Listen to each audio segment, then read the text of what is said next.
Salut les chevelus! Alors aujourd'hui, Léo et moi, nous allons vous présenter un petit peu le sujet qui revient aussi assez souvent. En général, quand on parle de fourche, on parle un petit peu de tout, on parle des coupes, du brûlage, etc. Mais par contre, je vous ai jamais parlé de la chasse aux fourches. Donc, en quoi consiste la chasse aux fourches? Donc, le but est de relever ses cheveux, donc de faire des raies par raies. Donc, c'est de remonter ses cheveux. Et de conserver des fines mèches, comme ça par exemple. Étant donné que les cheveux du dessous sont en général les cheveux qui sont le plus abîmés parce qu'ils subissent tous les frottements du quotidien. Donc le but est de prendre de fines mèches, comme ceci. Si possible sur un fond blanc quand vous avez les cheveux foncés ou un fond clair quand vous avez les cheveux clairs. Ça vous permet justement de trouver les fourches. Et après le but est d'utiliser une paire de ciseaux qui ne s'utilise qu'à cet escient, donc que pour vous couper les cheveux. Donc il y a une paire de ciseaux qui vous sert pour vous couper les cheveux et une paire de ciseaux qui vous sert pour couper les fourches. Comme ça au moins, par exemple moi j'ai celle-ci pour me couper les cheveux et autrefois j'utilisais celle-ci pour les fourches. Donc juste pour les fourches, pour faire la chasse aux fourches, qui s'appelle aussi traque aux fourches. Alors, donc le but c'est de trier ses cheveux, donc évidemment ça prend du temps, plus on a de fourches, plus ça prend du temps, mais c'est une méthode qui est quand même relativement efficace, même si c'est vrai que ça prend un petit peu de temps, qui est efficace au lieu justement de devoir tout couper alors que voilà, vous pouvez éliminer juste les fourches qui sont assez hautes. Donc évidemment si vous avez les cheveux courts, si par exemple vos cheveux vous arrivent là, ça va pas être vraiment possible de regarder. Donc en général, c'est pour les cheveux qui commencent à être longs, tout du moins qu'on puisse regarder, je veux dire. Si vous pouvez pas voir vos cheveux, ça vous servira à rien. Donc, je disais bien, j'utilisais ces petits ciseaux-là, donc qui sont tout simplement des ciseaux d'écolier à bourron. Donc je prenais mes petites mèches, donc admettons que celle-ci ce soit une fourche. Donc je prenais mèche par mèche et je coupais le bout de la fourche. Donc il faut vraiment couper juste au-dessus de la fourche pour éviter que celle-ci ne monte et ne provoque d'autres fourches. Donc évidemment entre deux coupes c'est très utile, vraiment très utile, ça vous empêche justement de devoir couper trop ou de devoir couper trop souvent. C'est vrai que c'est une méthode qui est quand même très efficace, surtout si vous avez un petit peu de temps de libre, si vous avez un petit peu de temps devant vous, c'est vrai que c'est l'idéal. Par contre, moi j'ai arrêté de faire la chasse aux fourches étant donné que mes cheveux ont tendance à s'abîmer à force qu'ils prennent de la longueur. Il fut un temps où je faisais tous les mois. Donc je faisais tous les mois, donc ce qui fait que je coupais un peu dans la masse. Je veux dire, il suffit qu'il y ait des fourches assez hautes, et ben vous coupez quand même dans la masse malgré tout, même si c'est petits cheveux par petits cheveux. À force de faire des petits cheveux, ben, on perd quand même pas mal de masse. Donc je recommande la chasse aux fourches une fois par an, tous les 3 à 6 mois.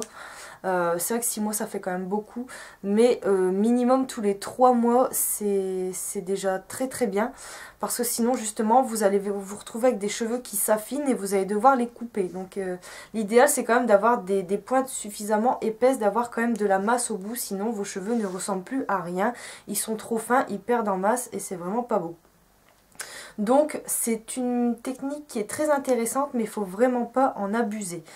Donc j'en viens aussi un petit peu à ça. Comme je ne pratiquais plus la chasse aux fourches, j'ai commencé à faire les micro-trims. Donc j'en ai déjà parlé dans les vidéos foire aux questions. Donc le micro-trim consiste à couper 2-3 mm du bout de vos cheveux. Donc c'est pas une coupe qui est professionnel, je veux dire, vous n'avez pas besoin du créa-clip, vous n'avez pas besoin de la technique des élastiques pour couper, vous avez juste à prendre le bout de vos pointes, et effectivement il faut encore continuer par section, donc vous reprenez des sections assez fines comme pour la chasse aux fourches.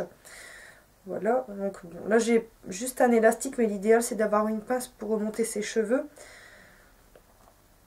Donc l'idéal c'est de prendre petite mèche par petite mèche, donc voilà, comme ça par exemple, et de couper vraiment quelques millimètres au bout.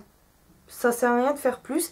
Et le fait de faire un micro trim, donc bien sûr entre deux il faut quand même faire une coupe pour avoir une coupe bien nette, je veux dire, pour pas vous retrouver avec des trous dans vos cheveux. Mais le micro trim donc vous permet également d'avoir des pointes nettes, saines et qui s'abîment moins rapidement. C'est vraiment pas mal du tout aussi si vous aimez pas couper, c'est vrai que c'est idéal. Et bien sûr, bon, faut le faire partout, faut le faire aussi au niveau de votre dégradé. Donc par exemple pour les mèches plus courtes, il faudra faire exactement pareil, couper quelques millimètres. Le fait de couper quelques millimètres ne se verra pas, donc ça pose aucun souci, vous ne perdrez pas votre coupe normale, surtout si vous coupez entre deux, il n'y a vraiment pas de souci. Donc de même, le micro-trim, je conseille de faire tous les 2 à 3 mois maximum, c'est très bien. Et n'oubliez pas de bien couper quand même entre deux. Donc le micro-trim, pas de souci de ce côté-là, vous ne perdrez pas en masse, vous ne perdrez pas grand-chose en longueur, je veux dire 3 mm ça se voit pas du tout, même sur cheveux courts, donc vraiment aucun souci. Par contre, méfiez-vous de la chasse aux fourches qui peut au début s'avérer très efficace, mais qui après peut rendre vos cheveux malades, entre guillemets, malades pas du fait qu'ils soient abîmés, mais du fait qu'ils s'affinent tout simplement.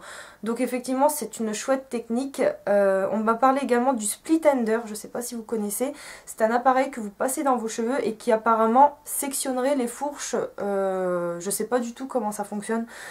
Je me dis que personnellement j'ai un petit peu de mal à comprendre son fonctionnement, donc moi je partirais sur le point de vue que le split ender couperait en fait chaque pointe, chaque bout de pointe, même les pointes qui sont en bonne santé.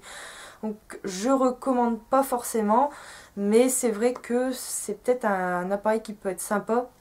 Mais après moi j'ai pas essayé, donc je peux pas vous le recommander spécialement. Moi je n'effectue plus du tout de chasse aux fourches. Micro trim, peut-être que je vais en refaire une fois de temps en temps, mais j'aime bien en ce moment couper mes pointes parce qu'elles s'affinent. Donc voilà un peu pour ça. Donc j'espère que cette vidéo aura pu vous être utile par rapport aux fourches, parce que c'est vrai qu'on n'a pas forcément envie de couper, surtout quand on en a très peu. Quand les fourches viennent d'apparaître, vous pouvez tout simplement vous faire une petite chasse aux fourches et puis remettre ça toutes les semaines par exemple, faire une fois par semaine pour éliminer petit à petit les fourches. Voilà, c'est une excellente idée. Donc pour celles qui utilisent ces techniques, donc celle de la traque ou chasse aux fourches, celle du micro-trim ou celle du split ender, donc n'hésitez pas à commenter, donner un peu vos avis, savoir selon vous quelle est la technique la plus efficace sur vous. Est-ce que ça fonctionne bien? Est-ce que ça vous permet de repousser donc vos coupes habituelles? Donc voilà, je vous remercie de m'avoir regardé, ainsi que Léo. Fais un coucou à la caméra. Miss Léo qui est revenue, qui est de retour parmi nous. Et je vous dis à très bientôt pour la prochaine vidéo. Salut les filles!